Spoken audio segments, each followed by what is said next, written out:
Now, we're roughly around that time when we like to reflect directly on an aspect of Brexit, on all that politics. Not that we don't talk about it a lot anyway. 52% to 48%, you'll remember, was the margin by which Britain voted to leave the EU. So between 10:48 and 10:52 on the show, we bring you something directly related to that historic decision. Now, one sector that campaigned vocally for Britain to leave the EU was the fishing industry, and it voted very heavily in favour of that. Sky's Joe Tidy is with the crew on board the fishing trawler Al Scare in the choppy waters of the North Sea. For the crew of the Al Scare, every haul brings equal excitement and trepidation. Skipper Ian does his best to target certain species of fish, but he's never 100% sure of what he's got until he checks the hold. That's pollock, that's nice haddocks, that's what we want. Exactly what we want. The crew spend as many as 10 days at sea. They travel long distances in search of specific fish in often rough conditions. The saying goes that fish pay no attention to international boundaries, and because of that, fishing is a truly international industry. We're 200 miles away from northeast Scotland, where we set off from. We're closer to Norway. The reason for that is quotas. Your hands are tied. If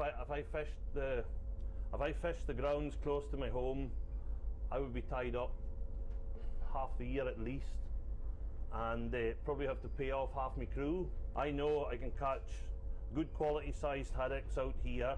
It's not big quantity, but we'll get a pay and we won't have the stress of catching too much of the wrong type of fish. At one time, the best skipper was the guy who caught most fish, but that's no longer the case. The best skipper's the guy who has the most quota. Quotas are set as part of the Common Fisheries Policy, first introduced in the 1970s. Its aim is to manage fish stocks across EU waters by allocating fair quotas for each species. For decades, British fishermen have argued that they get an unfair allocation and now have the chance to take back control of UK waters. However, this would mean untangling complex international relationships where quotas are shared and traded across boundaries. Despite the uncertainties, the crew of the Al Scare are cautiously optimistic about the future. Out on the open sea, there's less confidence. A lot of turmoil since. Ian sparks up a conversation with a passing Danish skipper. It soon turns to Brexit. We're of course a little worried. We feel a bit uncertain, of course. I'm afraid